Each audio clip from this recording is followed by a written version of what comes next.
Right, so today's job, you've got a WPC 10S GB, I believe, Steve Eltron. So the client's been waiting for his regular service agent to come, and he hasn't been for over a year and he's not answering the telephone. So I've been sent today. The client's got he's got a pressure drop on his ground loop, which is up the top here. We'll go and check the collector field. Unlikely to be a hole in the pipe, more likely to be a fitting, but we're about to find out. As soon as I pressurise this, we should see in that same hole. So let's get on. So we're down in the ground loop chamber. We've repressurised the system to 2 bar.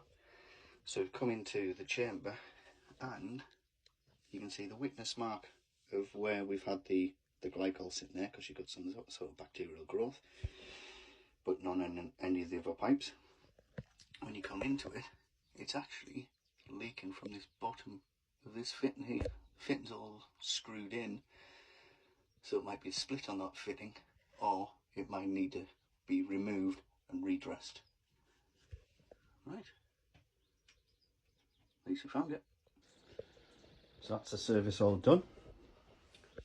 And before we get asked, this is not part of this cylinder. There's a blow off pressure valve, everything in there, so that's good. So that's not actually needed. So we've checked filter ball valve, we've checked all of these vessels, we've taken the magnetic filter out. There's quite a bit in there, so we've dosed that with half a litre of system inhibitor.